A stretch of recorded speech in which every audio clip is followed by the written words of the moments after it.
नमस्कार दोस्तों, मेरा नाम है विशेषकर और आप देख रहे हैं आपका अपना YouTube चैनल विशेष ब्लॉग्स। दोस्तों, जैसे कि मैं आपको बताना चाहूँगा कि आज मेरा जो वीडियो बनाने का पर्पस है एक मैसेज के ऊपर है, जो कि आपने शायद देखा होगा कि एक मैसेज जो व्हाट्सएप पे बहुत ज़्यादा वायरल हो रहा है 5G की टेस्टिंग को लेकर। शायद आपने भी पढ़ा होगा, आपके पास भी ये मैसेज आया होगा कि जब से फरवरी के एंड से 5G की टेस्टिंग स्टार्ट हुई है, तब से ही कोरोना की सेकेंड वेव भी स्टार्ट हुई है। तो ये आज हम इस वीडियो में जानेंगे कि क्या वाकई में ये कोरोना की जो सेकेंड वेव है वो 5G की टेस्टिंग से स्टार्ट हुई है, और जो इस बारे में WHO का क्या कहना है। तो और हम इस वीडियो में जानेंगे कि किस किस कंपनी को 5G टेस्टिंग की परमिशन मिली है सरकार के थ्रू। तो आइए शुरू करते हैं वीडियो के साथ, आप भी एंड तक बने रहिए। दोस्तों, जैसे कि इस मैसेज में ये बताया गया है कि जो 5G की टेस्टिंग हो रही है टावर के द्वारा, तो उसमें एक ऐसा रेडिएशन फैल रहा है जो हमारी जो हवा है उसको बहुत ज़्यादा जहरीला बना रहा है। तो हम सांस ले रहे हैं, वो जहरीली हवा हमारे अंदर जा रही है और हमारे फेफड़ों को नुकसान पहुंचा रही है।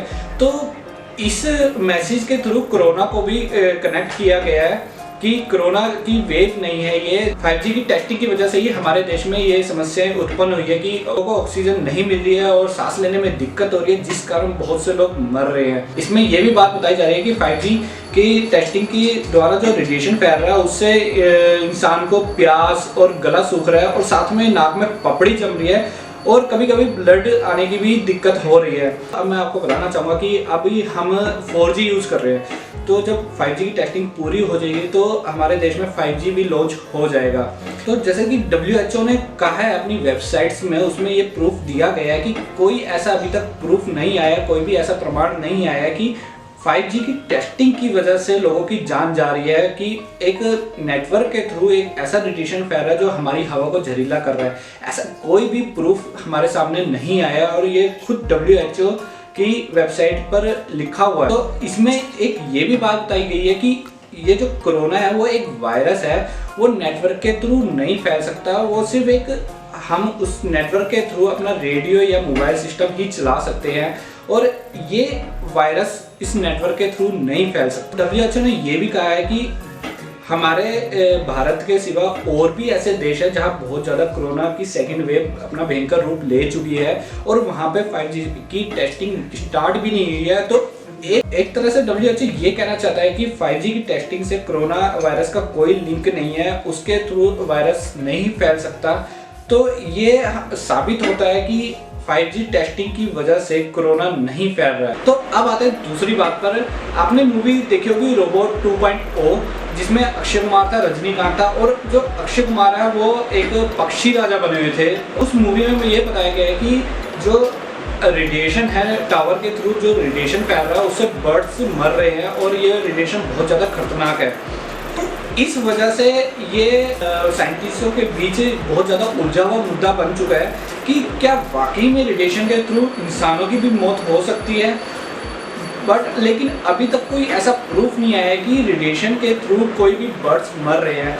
हालांकि इस बात पे ये जरूर प्रूफ हुआ है कि जो टावर के थ्रू रेडिएशन फैलता है उससे जो बर्ड्स है उनका जो माइंड है वो डाइवर्ट हो जाता है, वो अपना रास्ता भूल जाते हैं।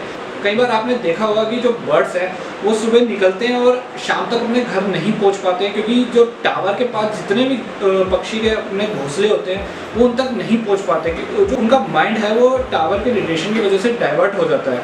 ये जरूर प्रूफ है कि हाँ, बर्ड्स के ऊपर रेडिएशन का थोड़ा बहुत इफेक्ट पड़ता है। तो अब हम बात करते हैं रेडिएशन की, क्योंकि रेडिएशन भी है वो भी 2 टाइप्स के होते हैं। एक होता है आयोनाइजिंग और एक होता है नॉन आयोनाइजिंग। तो अब पहले हम बात करते हैं आयोनाइजिंग की, जो कि इसकी स्पीड होती है वो बहुत ज़्यादा होती है। एग्जाम्पल के तौर पे मैं आपको बताना चाहूँगा, जैसे अल्ट्रावायलेट किरणें, आप एक्सरे करवाते हैं या सिटी स्कैन करवाते हैं, तो उनकी सलाह यही रहती है कि आप एक्सरे और सिटी स्कैन बहुत कम कराएं, क्योंकि जो उसकी किरणें हैं वो हमारे शरीर को बहुत ज़्यादा इफेक्ट डालती है, और वो बार बार नहीं कराना चाहिए। दूसरी बात, आप जो सिटी स्कैन कराते हो उसमें जो एक्सरे की कॉपी होती है वो 300 बार होती है। मतलब आप एक एक्सरे करवाते हो तो उसमें कम अल्ट्रावायलेट किरणें निकलती है, और जो सिटी स्कैन कराते हो उसमें आपकी कम से कम 300 बार एक्सरे होता है, तब जाके आपका सिटी स्कैन पूरा होता है। जैसे डॉक्टर ये कहते हैं कि आप सिटी स्कैन और एक्सरे बहुत कम कराएं। तो अब आते हैं दूसरी बात पे, नॉन आयोनाइजिंग। तो जो दोस्तों इसकी स्पीड होती है वो बहुत कम होती है, जो इसके नेटवर्क होते हैं वो सिर्फ मोबाइल पर्पस के यूज़ से और रेडियो पर्पस और टीवी के पर्पस से इसके नेटवर्क यूज़ होते हैं। जैसे कि रेडियो में इसकी स्पीड बहुत कम होती है और टीवी के जो नेटवर्क होते हैं वो भी बहुत कम होते हैं। अभी हम मोबाइल में 4G यूज़ कर रहे हैं, इसमें आप देख सकते हैं 4G की स्पीड है वो बहुत ज़्यादा नहीं है, बट YouTube बड़े आराम से हम देख सकते हैं और वेबसाइट भी बहुत जल्दी खुल जाती है। इसके बाद 5G नेटवर्क आ जाएगा तो 4G नेटवर्क से 100 गुना ज़्यादा स्पीड 5G नेटवर्क की है। तो आप देख सकते हैं कि 5G किस लिए हमारे लिए ज़रूरी है, क्योंकि ये एक अलग ही हमारे नेटवर्क सिस्टम में क्रांति ला देगा, जिससे हम काफ़ी एडवांस हो जाएंगे और आगे तक बढ़ पाएंगे। और काफ़ी ऐसी चीज़ें हैं जो 5G के थ्रू आराम से हम कर सकते हैं नेटवर्क की दुनिया में। तो अब ये जो 5G की टेस्टिंग है वो सिर्फ कुछ ही कंपनियों को इस चीज़ की परमिशन मिली है। एक है सबसे पहले MTNL, वोडाफोन आइडिया, एयरटेल और जियो। सिर्फ इसी कंपनी को ही 5G की टेस्टिंग की परमिशन मिली है, यही कंपनियां 5G की टेस्टिंग करेंगे। तो अब दोस्तों एक और मैं बात आपको बताना चाहता हूँ कि कंपनियां कैसे अपना मुनाफा कमाने के लिए रेडिएशन को फैलाती है बहुत ज़्यादा। जैसे कि मैं आपको बताना चाहूँगा कि अगर एक टावर खड़ा है और वहाँ के जो इलाके में नेटवर्क कम है तो वो अपना रेडिएशन 50 से बढ़ाकर 60 कर देते हैं, जिसका वो रेडिएशन हमारे लिए खतरनाक हो सकता है। क्योंकि ये सरकार ने भी बोल रखा है कि जिस एरिया में जो फ्रिक्वेंसी सेट कर रखी है वही फ्रिक्वेंसी पे ये सेट रहेगा। और जहाँ अगर नेटवर्क कम है तो वो एक से ज़्यादा टावर लगा सकते हैं, बट टावर लगाने में उतना ही खर्चा बैठेगा, तो जिस कारण वो एक ही टावर पे 2 टावर का काम चलाते हैं और उसकी फ्रिक्वेंसी बढ़ाते जाते हैं और वो हमारे लिए शायद खतरनाक है। तो इस कारण सरकार ने कुछ नियम बना रखे हैं कि हम फ्रिक्वेंसी ना बढ़ाएं। तो इस नियम पे कोई फोकस नहीं होता, ना कोई जांच होती है, ना कोई ऐसी कमेटी बनती है कि जो इस फ्रिक्वेंसी को नापे। और जो टावर लगाते हैं कंपनियां वो अपना मुनाफा कमाते जाते हैं।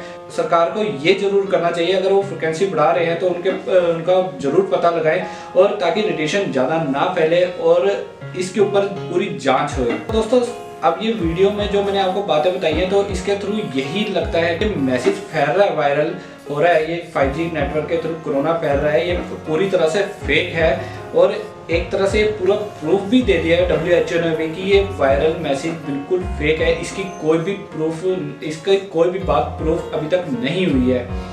तो दोस्तों अगर ये आपको वीडियो कैसी लगी, अगर इससे कुछ आपको बात पता चली हो तो आप इस वीडियो को लाइक कीजिए, शेयर कीजिए। और अगर कोई ऐसी बात है जो मुझसे रह गई है आप नीचे कमेंट बॉक्स पे जरूर बताइए। तब तक के लिए मिलते हैं नेक्स्ट वीडियो में। जय हिंद, जय भारत।